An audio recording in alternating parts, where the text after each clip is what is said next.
Mic check, 1 2 1 2. Great morning. Let me just double check, make sure we're all good on all the platforms. You know how we get down Monday through Friday.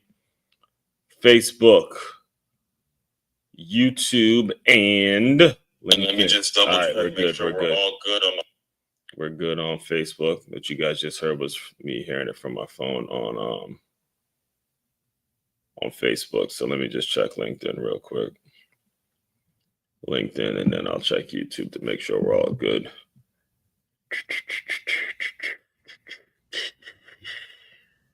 Where we at? LinkedIn, what's happening? LinkedIn is good. My phone on That was LinkedIn if you're hearing it.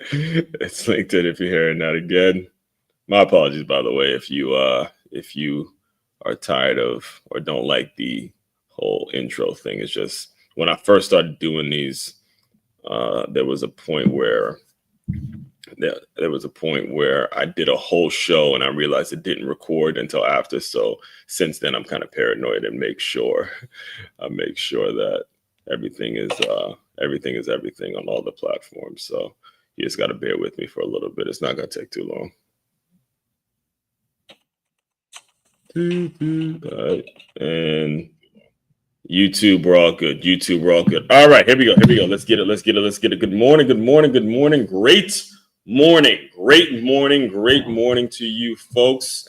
Good to see you all. Let me just introduce myself to anybody that may be new to my world. My name is Aswan Crookshank. I am your one and only Move Swiftly speaker, former Division I college football player, and current 5-time published author and educator, soon to be 6-time published author, by the way. And what I created, what you see with this plus LY, the whole Move Swiftly movement, Move Swiftly, thought everything Move Swift plus LY is a business I've created, a business I started, where it's all about taking the lessons that you learn on the football field, the teamwork lessons that you learn on the football field, and aligning them with businesses and business owners so they have a team, they have a staff, they have a group of employees that moves as efficiently and as progressive and as eager and passionate as a championship youth high school or football team. That's what we do around here in the Move Swiftly world. We pretty much take those lessons and we apply them constantly applying them to businesses as we speak. So today, again, topic that needs to be addressed. As we have been discussing all week, we've been discussing politics. I've been discussing politics and like to look at this time of year, seeing that I have so much football heavy content, and then we're getting into March Madness and the NBA playoffs is coming.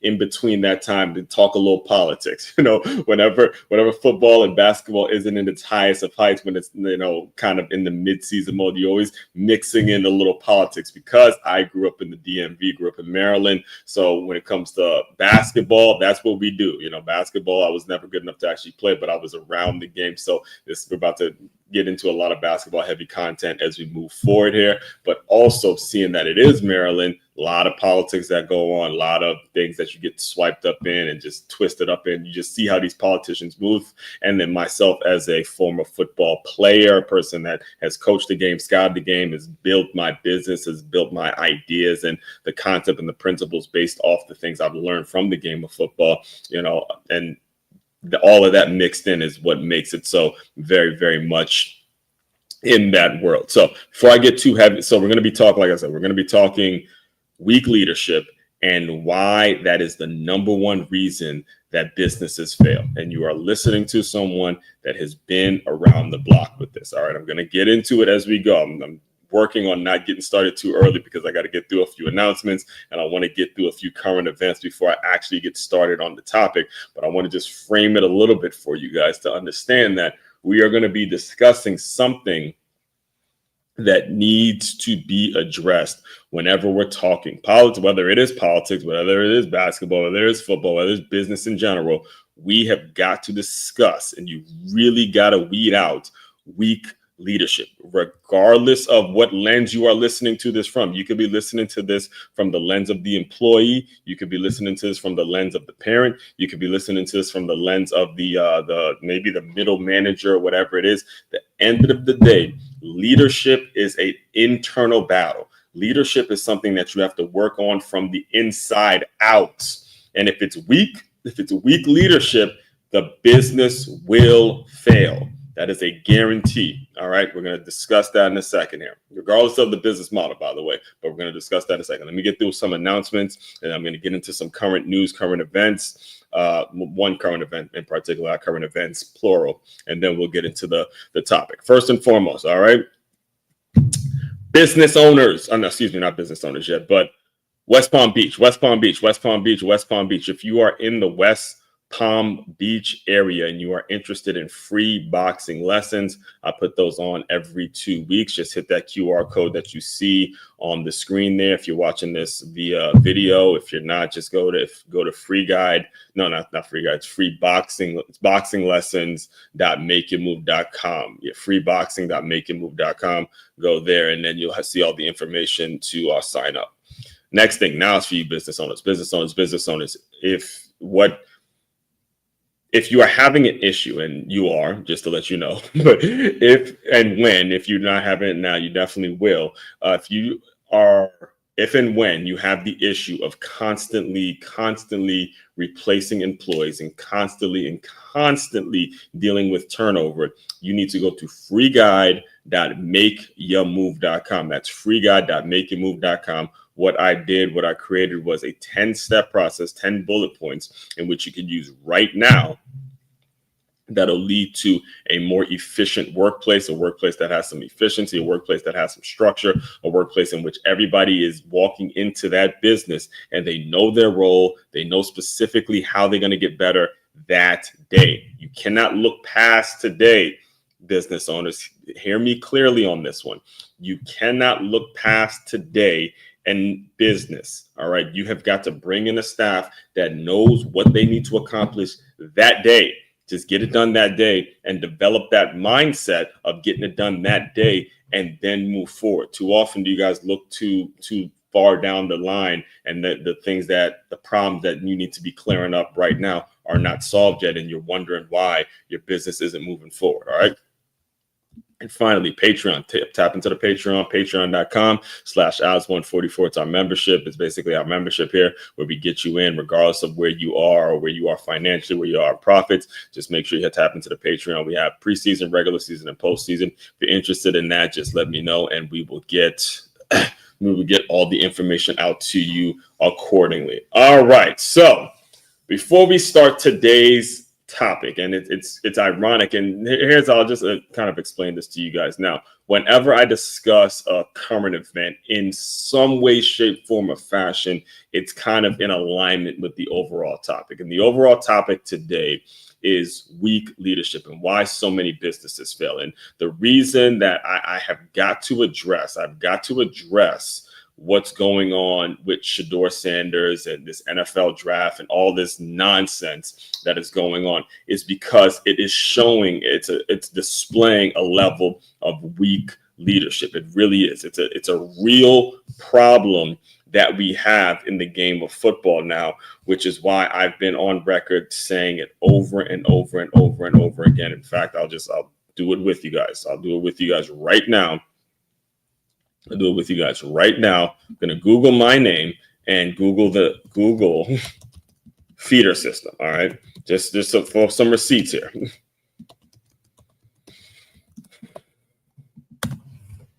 Do you see how much I put out there?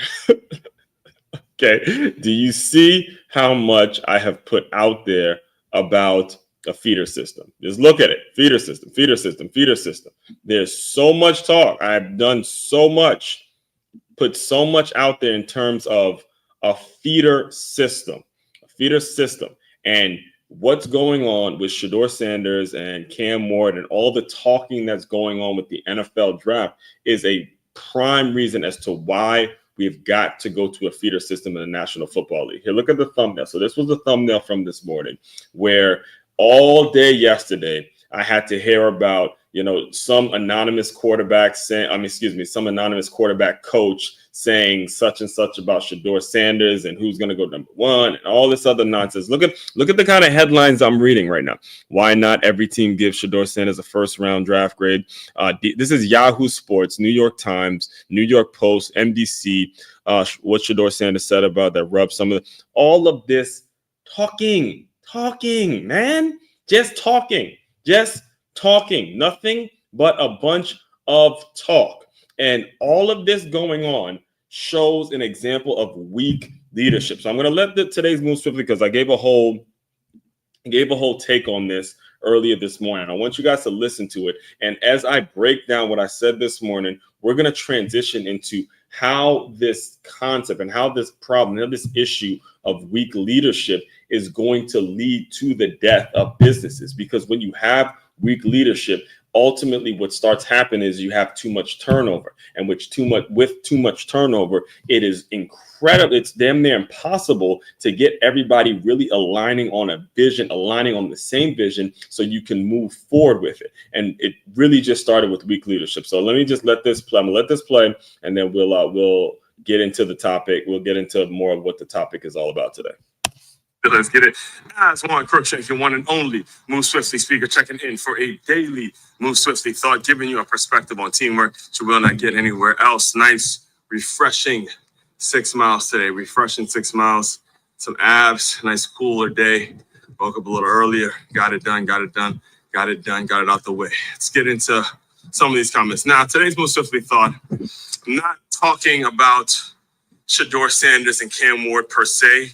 I'm talking about the fact that people are talking about them, all right? And I've been on record year after year after year. This time of year, March Madness, NFL Combine, Pro Days coming up, Pro Days getting scheduled, and we got all of this talking. We have all of this talking about the NFL draft and the projections, where this one's going to go. Nowadays, it seems like year in and year out, it becomes more and more amplified. There's more people chiming in, saying this. I mean, I think after all the ESPN layoffs, when you got people who were formerly on the network that used to give their 2 cents, now they have their own platforms or they have their own shows, whatever it is they're doing. They got to give their opinion, and they got to interview this one, who this one knew, and that one knew, and this comes out and that comes out.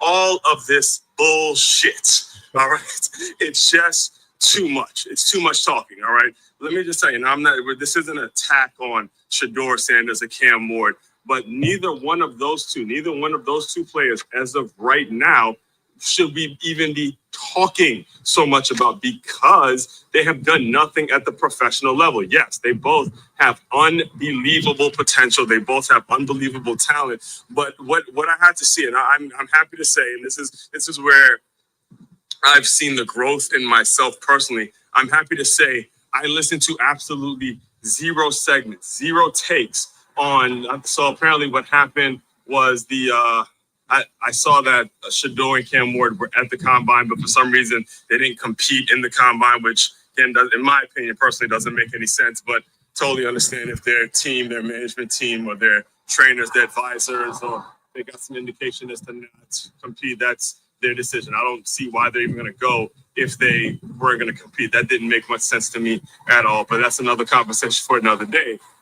But apparently what happened was there was some coach who said Shedeur was brash or too braggadocious or just too cocky, something like that. Some sort of person who didn't put his name behind it or whatever it was. So who knows who got said? It could have literally just been a conversation that might have been an offhand comment by a quarterback coach, and this one got said. And who knows if it was even being said in a negative way? Who even knows if it was being said in a way that was painting Shedeur in a negative light? Who knows if it was said in a way that made it so, Shedeur's stock rises and they like his personality?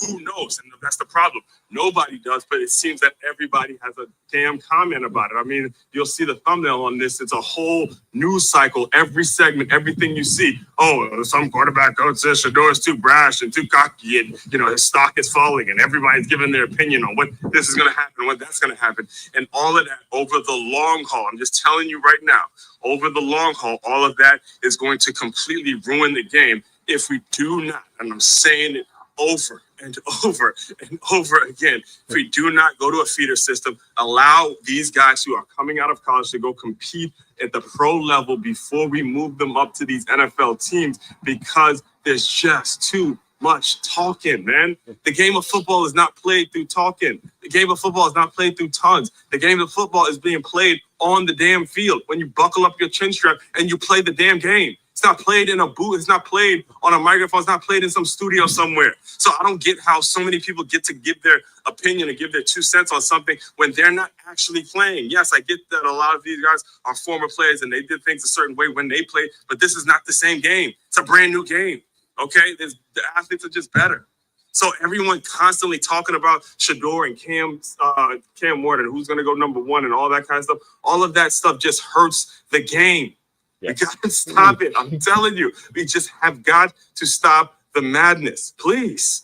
And that's today's Move Swiftly Thought. Just too much talking, all right, in my opinion. And hopefully this will be the last time I address this NFL draft nonsense. We can get through it and, the whole thing is over. And we can get back to some real football. In fact, I'll probably be going to be. All right, so that's it. All right, and that's really the issue, is that when you have decided, and I think it all started, like I said, it all started with the advancements of social media and the popularity of debate television. I think actually there was some comment got said about how debate television has ruined sports TV, which is true. There's some truth to that, and there's some parts of it that might have been taken out of context, because debate television isn't necessarily bad.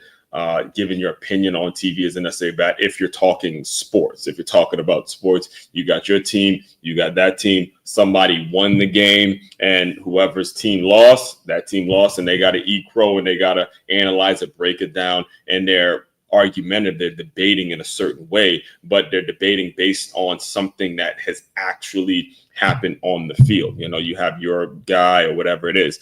What we're seeing here with the NFL draft, and what we continue to see over and every single year, it's happening because now people are doing stuff just for likes. It's between social media and between fantasy football and the whole this thing where everyone feels like they need to give their 2 cents. And then also, because of all these things happen, ESPN laid off a ton of people, right? ESPN laid off a ton of people, and all of these people that ESPN used to bring on to give their 2 cents and give segments about this, now they've jumped on other networks. Now they have their own podcast, they have their own thing, and now a buzz gets created, and everything makes news, and all sorts of stuff that is just not going to be beneficial to the game, because there's nobody in charge at this point. All right. And I said it, I will stand on it, I will continue to stand on it, is that Cam Ward, Shador Sanders, absolutely unbelievable talents. I've seen them both. I actually saw Cam Ward play in the bowl game that first half, and he is absolutely on point. Cool, calm, collective. He's putting balls on the money. He doesn't get frazzled in the pocket. He knows when to pull it down. The half that I saw of him live, 1,000% a great play. Same thing with Shador. There's some absolutely incredible throws that he made when he was at Colorado. Granted, his competition wasn't as strong, but he easily showed that he has the arm talent, the ability to play in the National Football League. Okay, that should be the end of the conversation. That should be that. I don't get why there needs to be segments. There needs to be entire segments about what a quarterback coach said or what that didn't say, and how. Nobody knows the context in which it was said, so it shouldn't be okay to be giving your thoughts on something that you weren't there for, because of something you experienced, because of something you played through. It is a completely different situation, and it's hurting the game, and it's showing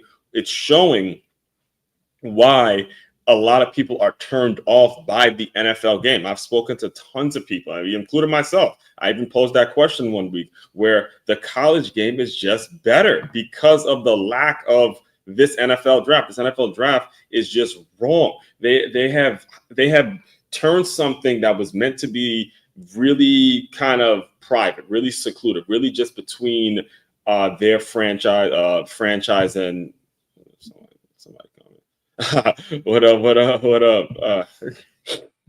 So they've turned something that was meant to be between a coach, a GM, and an owner, and they've turned it into a media circus. They turned it into a circus. So now, when you have a player, let's throw out a couple of names. I mean, I could probably throw out 50 or 60 names of players that have been drafted that have been total busts. That ruins the NFL product. Because if you put this out there in the media, like we'll even give an example. I'll even put hate to put his name out there, but it was because I'm in South Florida. There was a guy named Josh Rosen, I think it was Josh Rosen, who initially got drafted in the first round by the Cardinals, and then he ended up in Miami, and was a total bust, absolute total bust. All right, this was before they got Tua. And when you continuously do that, ultimately the product gets ruined. So that's what I have to say about that. And the reason I'm actually talking about that is because when you bring up the discussion of weak leadership and why they fail, you can look at my life at this point. All right, I just turned 36 this year, and there's been a ton of situations that I've been a part of in which the person who was asked to do the hiring, all right, the person who was asked to do the hiring was not ready, was not in a position where they needed to be hiring anybody. All right, they needed to figure out what they were doing with their life. They needed to figure out how they were going to get established before they can actually get in a position to tell someone or to actually be an evaluator on if someone's going to be good enough to do a certain job. Now, I come from the athletics world. I come from the, athletics, fitness, education. Those are my lanes. That's where I've learned a lot of my business, and I've learned a lot of the work I do, where I've gained a lot of my experience. And I could talk to you about a ton of different examples of weak leadership when we're talking about fitness, but for the sake of time and for the sake of this particular live stream, I'm going to offer up two. I'm going to just give you two examples. I'm going to compare and contrast. We'll say it like this. I'll compare and contrast two similar business models. There's two different companies that I actually worked for, and one's in business as we speak, and the other one is not in business as we speak. However, they're two very similar business models. All right. So two business models, one is going to be OrangeTheory Fitness, and the other one is going to be 9 Round. So I'll start with OrangeTheory Fitness. I'll walk you through kind of the concept of OrangeTheory Fitness, and then I will allow the founder, Ellen, her name is Ellen Latham. Yeah, that's it. Ellen Latham. I'll have a clip there, and I'll play that clip for you guys so you guys understand the whole scope of how OrangeTheory Fitness actually works. And then after OrangeTheory Fitness, after I explain that, that's the business that's still open, by the way. And then I'll talk to you about 9 Round Kickboxing and Fitness, which is the franchise isn't shut down, but the gym in which I worked at, the place that I was a part of, that gym is no longer in business. They're permanently closed. However, the actual 9 Round franchise is still up and running. It's still thriving. I believe it's still thriving. But the issue is, and the reason I'm bringing all of this up is because it's going to properly illustrate to you guys how and why one business is still up and running and the other one is not. All right. So I'll start with OrangeTheory Fitness. And I first heard of OrangeTheory when I still lived in Maryland. And I was really for about 3 or 4 months before I moved to Florida, I stayed in Maryland because I made a commitment to a specific high school football team that I was going to coach throughout that entire year. And I already made that commitment. So I decided, all right, you know what, instead of me just leaving, I'm going to wait till the end of the football season and then, pack it up and just go to Florida and start a brand new life. Cause I wasn't happy in Maryland. With a lot of the things that was going on the personal side and the things that I was seeing within my own family. Again, another conversation for another day. So I was looking for places to work per se, but I was also looking at places that were really popular in Florida because Florida was where I wanted to be. And OrangeTheory Fitness was one of those studios. It was like a fitness franchise that I didn't know much about, and because I was in Maryland. However, the few that were involved in Maryland, the few OrangeTheory Fitnesses that were in Maryland, I had known that Florida was the big spot. Florida was the place in which you had a ton of OrangeTheory Fitness studios. In fact, when I first took a class at OrangeTheory, they told me, yeah, it's like a Starbucks out there. Like, you know, if you talk about Florida, it's like a Starbucks, right? So when I finally got to Florida, I didn't have a job offer at all. Just didn't have anywhere to stay. Just started, right? I knew the type of places that were going to hire me on the spot. And, you know, it was anything fitness sales related and all that. So luckily fortunately, I should say, I found an apartment that was right there in St. Petersburg, Florida. And it wasn't too far from an OrangeTheory Fitness that was located not too far from where I lived in St. Petersburg.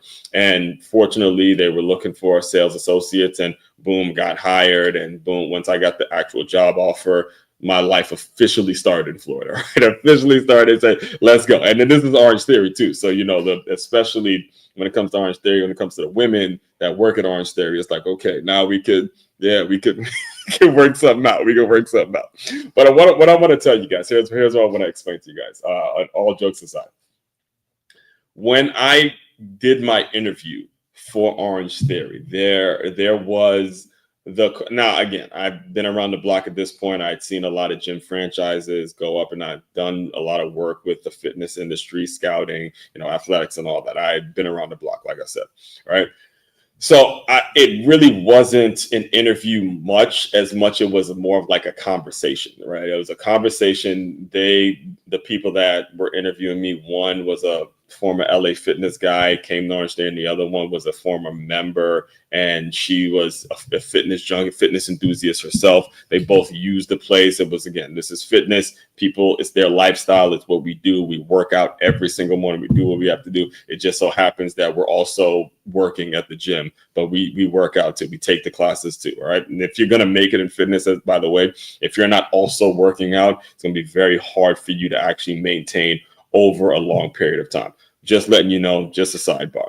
But anyway, I posed the question as I was being interviewed. I was saying, okay, well, answer me this, because I was interviewing as a sales associate, and then there was the coaches who was the front of the house who were actually training the people that were coming in. And when it comes to the actual coach, the actual trainer, those are going to be the people that make it so the gym has some stickiness to it, that has some resilience, some retention rates, right? They're going to be looking at retention rates. They're going to be looking at who's canceling, why are they canceling, who's staying, what's going on there. Those are the numbers that they're going to be actually looking at, right? So I asked I guess she was like the sales manager, the person who was going to be hiring me and all that. I asked her, okay, so what happens when a trainer starts to realize, hey, they can go do it on their own, and they can go train people at some local park, train people at their house, when they decide, they get their little entrepreneurial bug like everybody gets in fitness, right? And they're going to go start training people and leave and say, look, I don't need the studio to take a percentage of what I could be making from these clients. They could pay me directly, right? And she explained to me, she goes, they sign a non-compete. They sign a non-compete. The coaches, the people that are training at OrangeTheory are signing a non-compete, the same way that in LA Fitness, even and I spent some time working at LA Fitness as well, they sign a non-compete if you are caught training folks. If you're caught training folks on the outside or not in the gym, then you can be immediately terminated, right? So that was why they, and as I get further along on my points here, that's why they're still in business to this day, because they have a system that I actually heard, and this is something that came from another friend of mine who I'd known since I had started in the fitness world. It came from a system started by Ellen that was already predetermined. The system started with Ellen's initial studio was called Ellen's Workout Facility or something, like Ellen's Ultimate Studio. It's something in Fort Lauderdale. And then OrangeTheory partnered off of that. They were just doing the branding. And I read the book that she put out and all that kind of stuff. So I'm going to let this play. It's like a 4-minute clip here. And then I'm going to talk to you about when I left and went to become a trainer at 9 Round. And that 9 Round, who has a similar business model. Again, 9 Round and OrangeTheory have a very similar business model, yet the 9 Round I worked at is no longer in business, and the OrangeTheory that I worked at is still thriving and still doing their thing. So I'll let it play. Oh, Chris. Hey, Hey, Ellen. Chris. Welcome Wow. to Orange Theory Fitness. Nice to meet you. Likewise. So everything is orange. We are very orange. Why? Orange means energy. Aha. We need to get your heart rate into the orange zone for at least 12 minutes today. What was your biggest fear when you started this company? Probably that people wouldn't understand how intense the science is of it, which was so important to me as a physiologist. You started OrangeTheory because you were fired from your job. I was. Why did you get fired?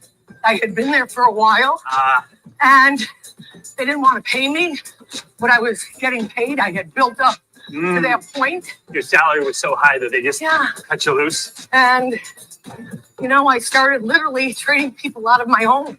I was a single parent with a 9-year-old son. If you hadn't been fired, what do you think you'd be doing right now? I'd probably be working, managing spas, developing fitness programs for someone else. How does that sound to you? Not terrific. Not terrific. So you got fired from your job. Have you ever had to fire somebody?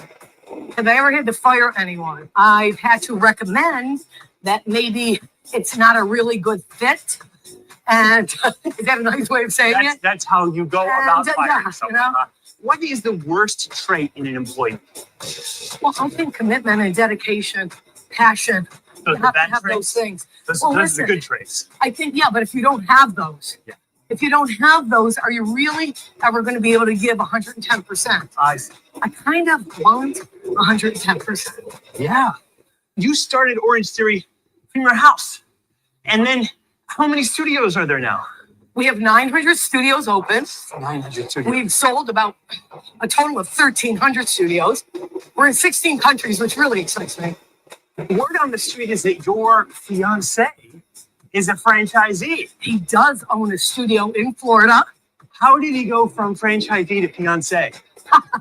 It was the other way around. Oh. We started as fiance and went to franchise. And you said, if you're going to marry me, It's my first you time had hearing better this. own It's my OrangeTheory.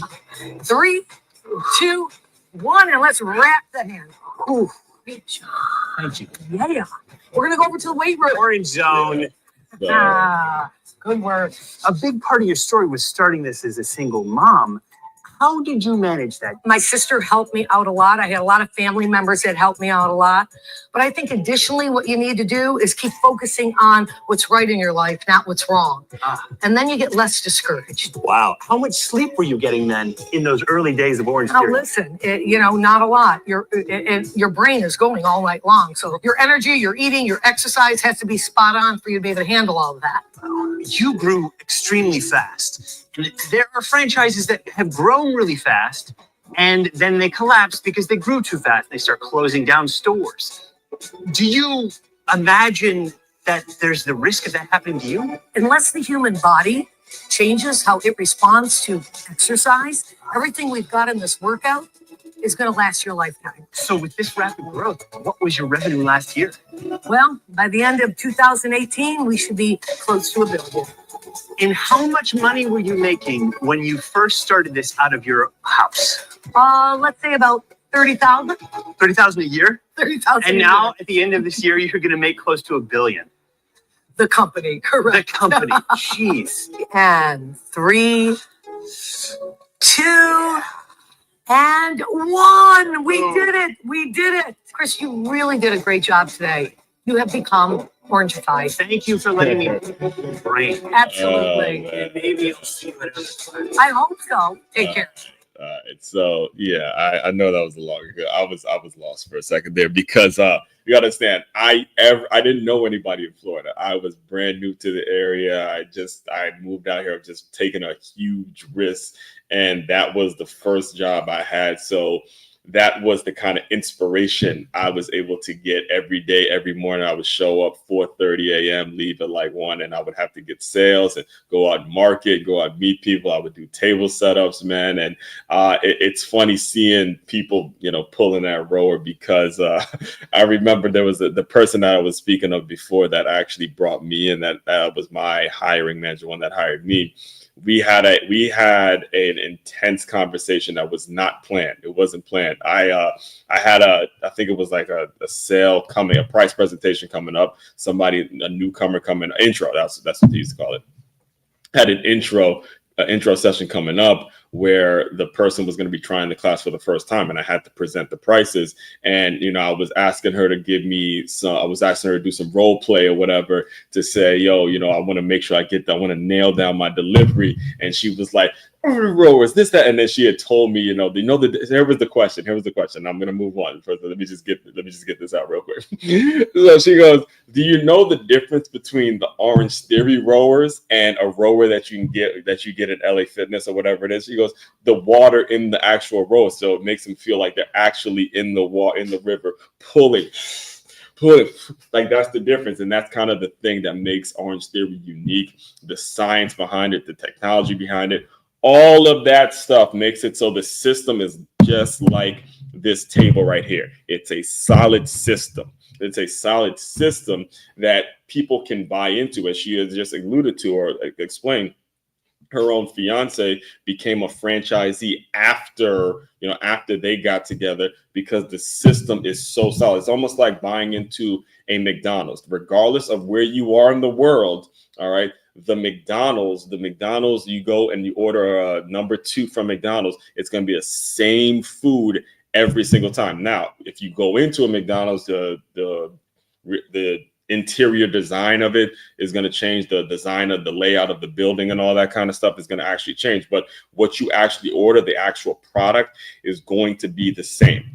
That is what they have at OrangeTheory. Okay, that is the reason why they are constantly in business. And as she just said, they're doing close to $1 billion in sales, with a B, $1 billion in sales with a B, with a B. And the issue with OrangeTheory, and this is someone, again, as a former employee there, is when you have your set of members, when you have your group of members, it's hard to actually grow that membership base. So the next option is to, this is a good problem to have.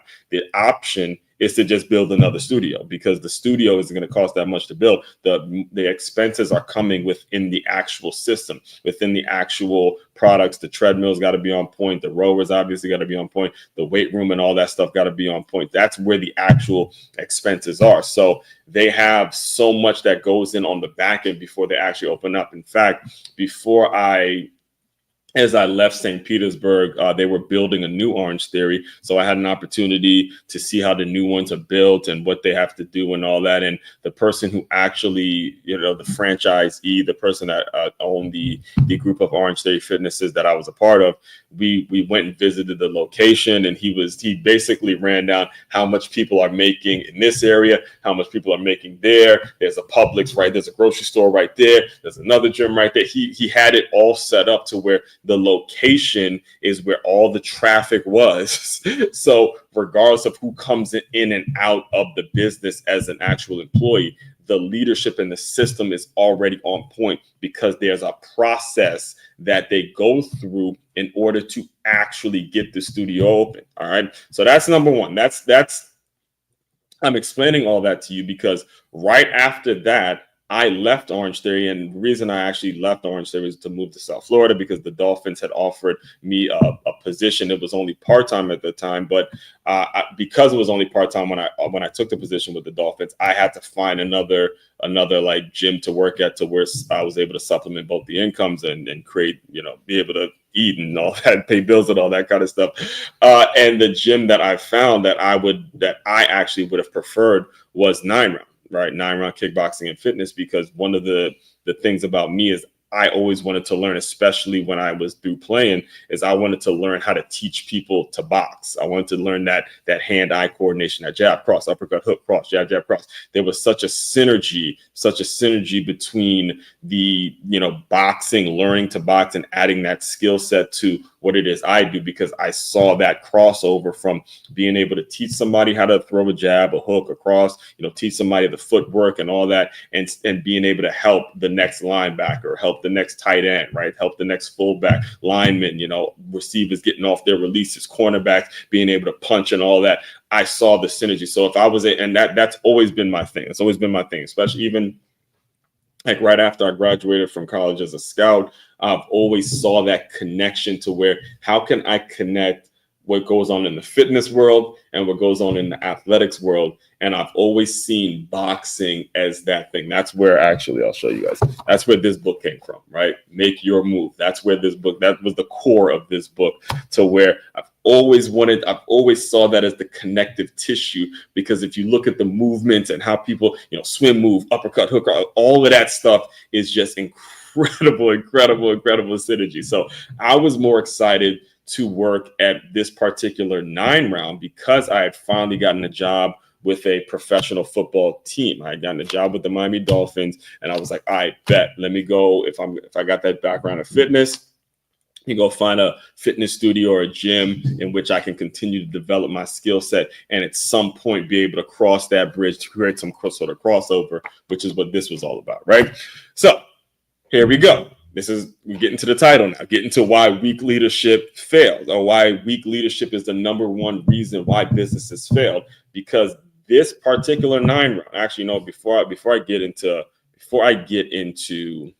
why this particular 9-round failed, I don't want it to sound like I'm bashing the company. All right, because I'm not. I actually love the company very much. I actually still have a great deal of love for the founder of the company, Shannon and his wife, Heather Hudson. I still keep up with them, on social media and all that kind of stuff. I love the overall company, the concept of 9-round. It just so happened that the facility that I worked at, the 9-round that I worked at, that 9-round is no longer in business because this particular owner was doing things his way and was not following an actual system that was like OrangeTheory, and making it so, hey, you got to have some standards, right? You got to have some standards, and you got to develop a great deal of principles before you just let anybody in your business. So let me let it play, and then I'm gonna get into what pretty much I'll tell you a couple stories, but pretty much the main reason, the main difference between why OrangeTheory is still in business and why this particular 9-round is no longer business. But I'm gonna let Shannon talk about the concept and what it's all about first. First, I'm at a great franchise conference here in Tampa, Florida, so it's nice and warm. The unique thing is that we're both from Greenville, South Carolina. Shannon Hudson is actually the founder and owner of 9-round.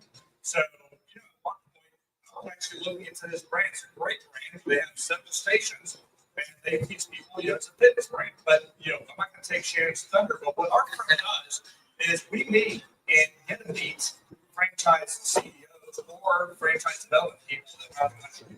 So now we have a very unique opportunity to meet other CEOs from other companies. We'll speak with Shannon. So, we help you look into options. But Shannon, let me take your thunder. Tell our audience briefly about 9-rounds. Kind of where it's come from in a very short play.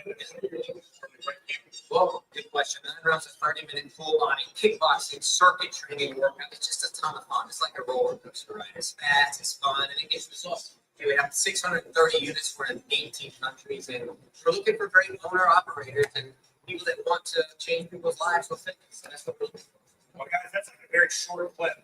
Shannon himself was in boxing himself.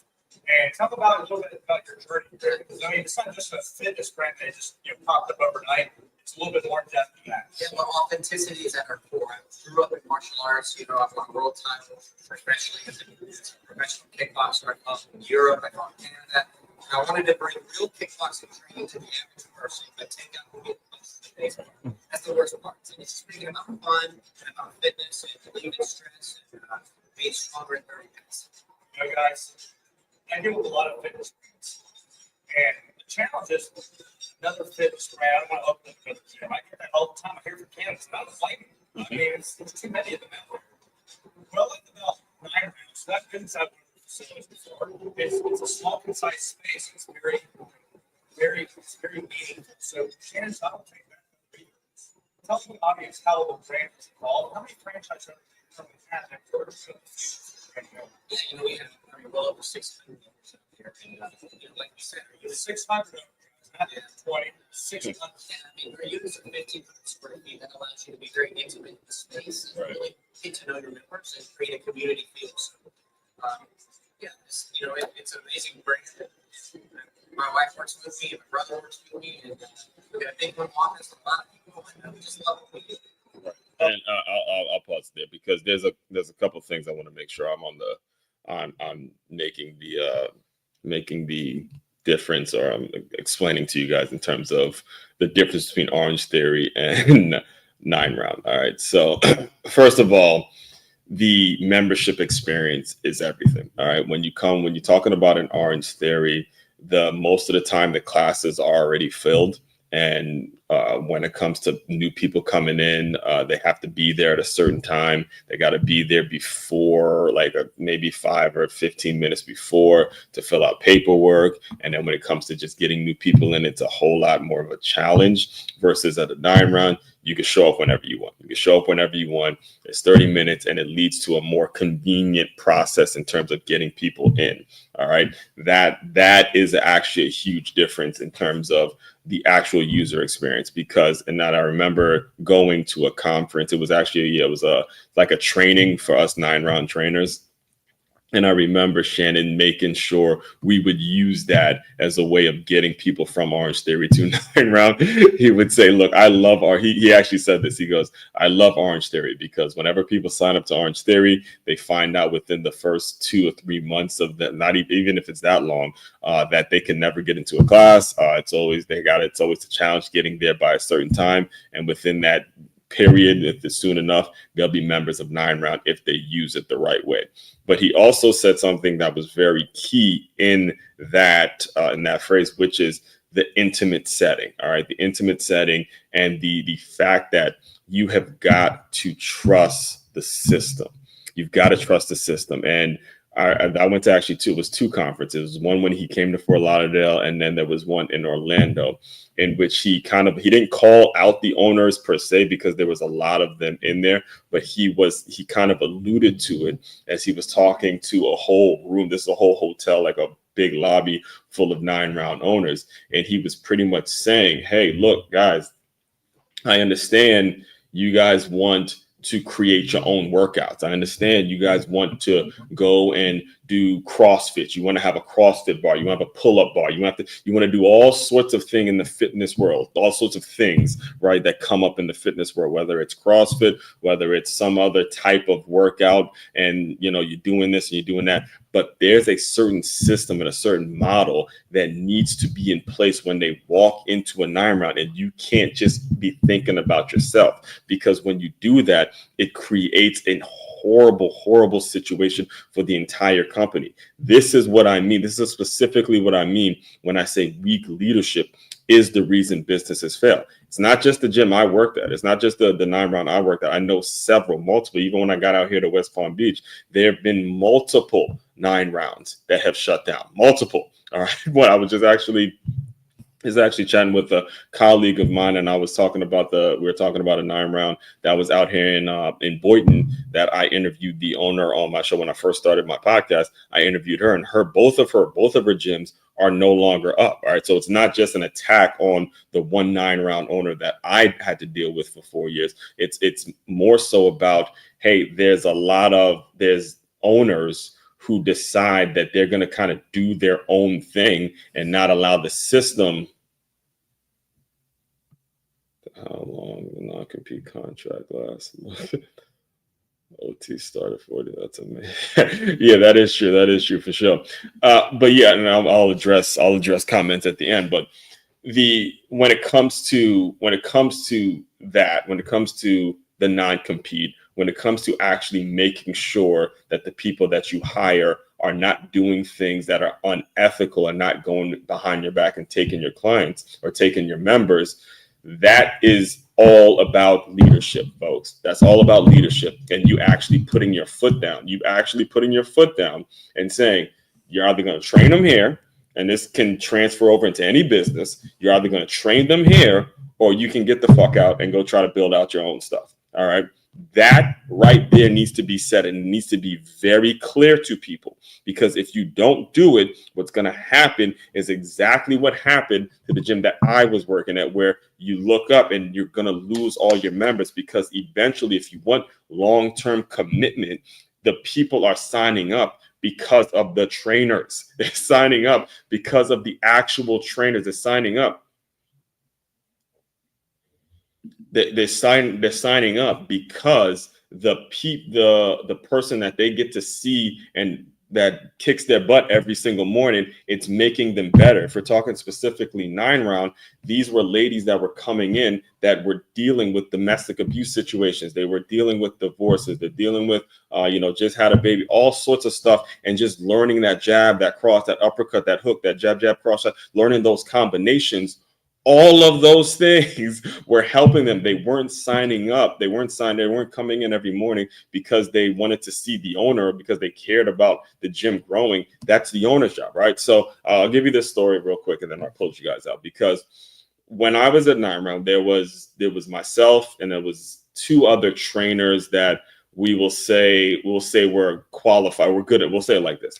Myself and then 2 other trainers, I will say, were good enough to train people at their houses. Like if we wanted to go and build up our own training business on our own, all 3 of us were qualified to do it, because there were times in which we were approached by members, all 3 of us, and I'm not gonna put their names out there, but all 3 of us were approached by members to say, hey, you want to train me at a park? You want to, come to my house? Yada, yada, yada, yada. We were all approached at some point by doing that. All right.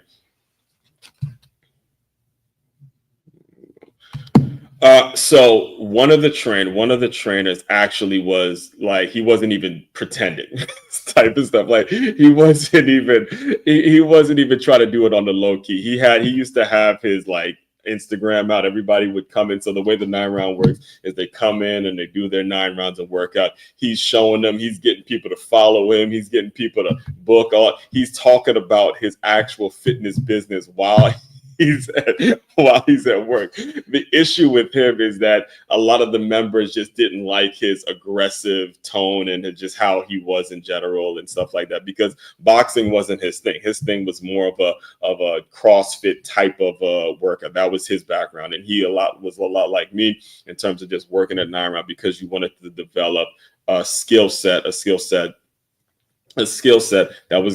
you were gonna be able to apply in other things. Now, the other trainer, he did have a boxing background. He did fight in some amateur things, and the people that were coming into a 9-round expecting to learn how to box, they were gravitating towards him because that's what they're expecting. We're putting boxing gloves on him, all that kind of stuff. Again, me, I was kind of in the middle of both of them because my background is in football and, learned CrossFit because I worked at a D1.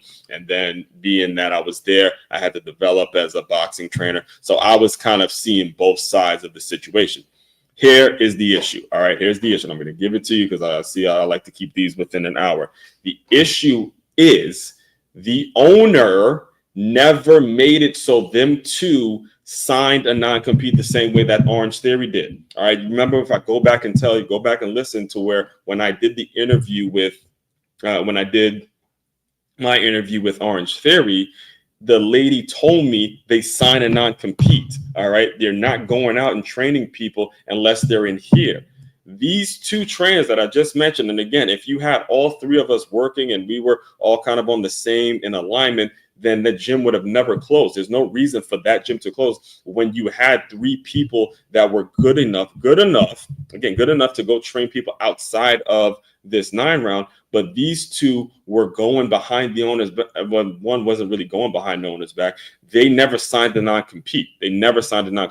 So what happened was the one that was kind of had the CrossFit background, he just left on his own. And he just, when I say he bashed the company, he went in social media. Don't go there.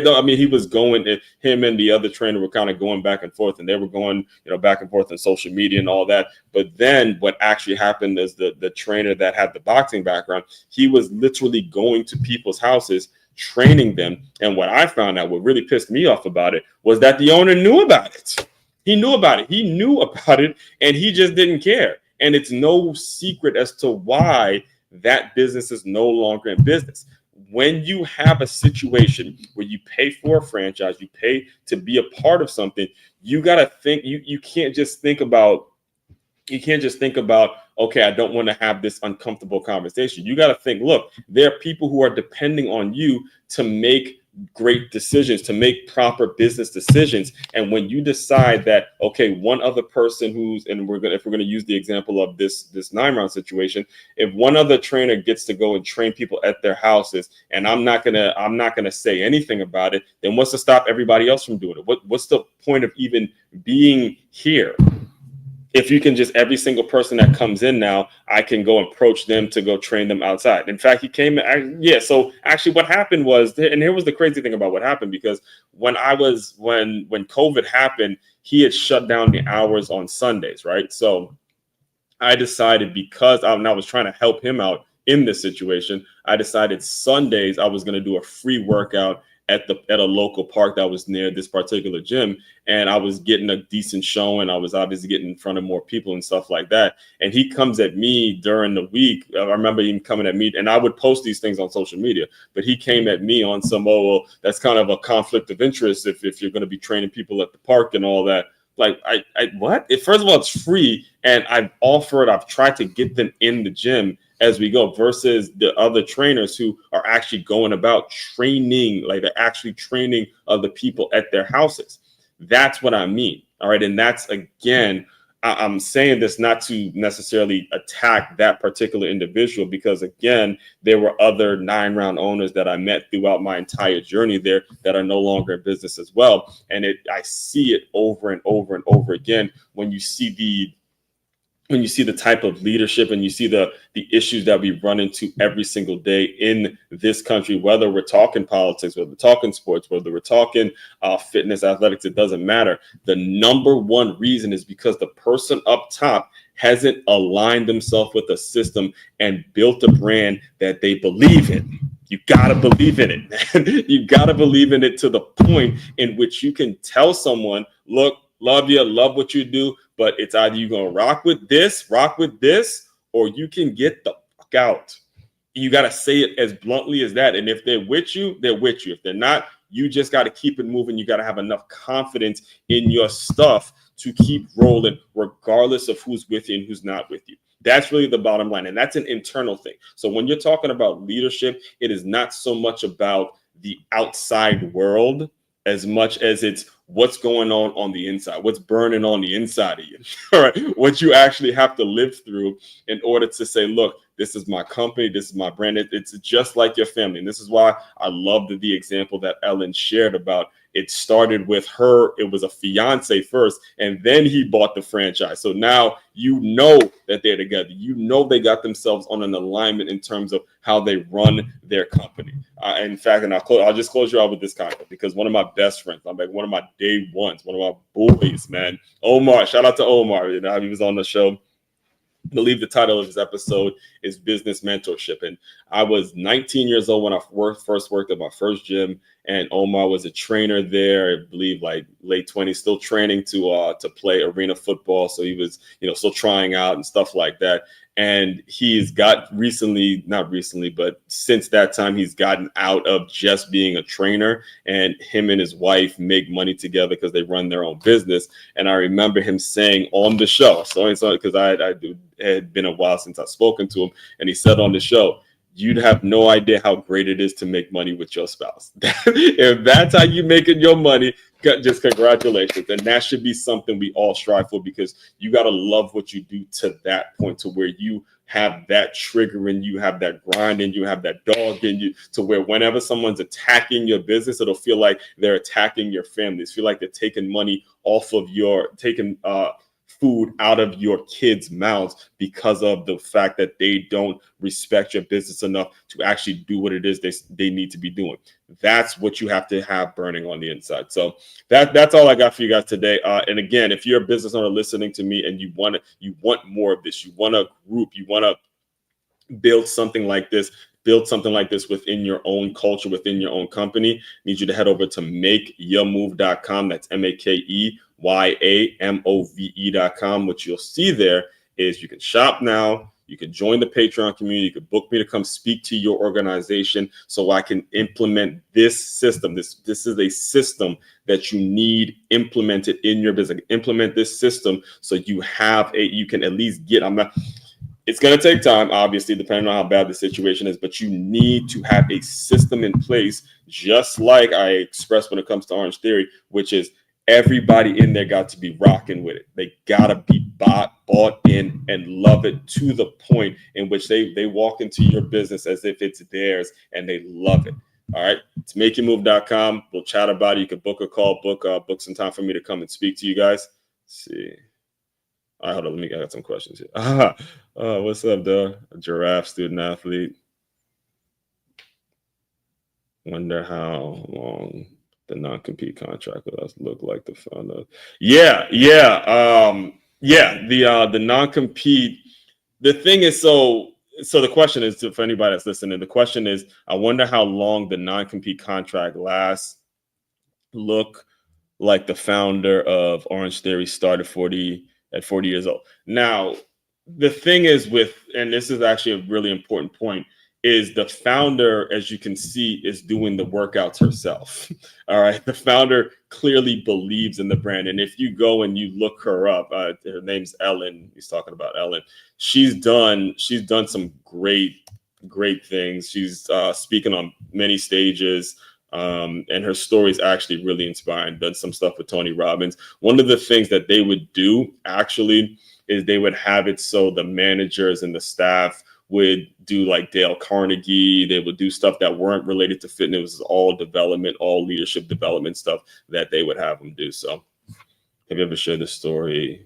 Have you ever shared your story on starting from scratch, picking up a move? Yeah, I've shared it on multiple occasions, but I will definitely point you in the direction of makeyourmove.com to hear more about it, or just hit me up and we'll chat. And any advice you're willing to share about the process of betting on yourself and picking up and relocating the way that you did?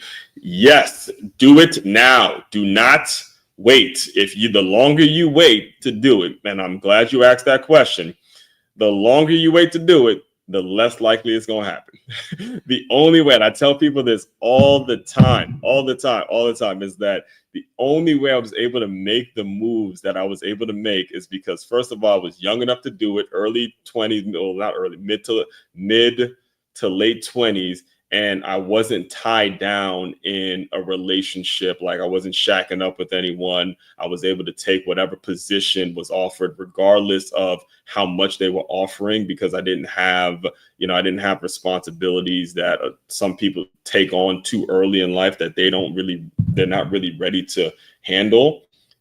I wasn't doing those things. I was really focused on doing the right thing, when it comes to living my life the right way, so to speak, and not shacking up and not doing stuff that were just not going to be conducive to what it is I was trying to do. And anybody that I was really, like, long story short, I was really kind of a social misfit. You're going to have to be able to do that at some point, because if you start meshing your life and your goals and what you want to do with other folks, then all of that stuff, all of those dreams, all those things that you say you want to do, day in and day out, it just starts to become, just starts to fade away. So great questions. But I'm here every single Monday through Friday, no later than about 7:30.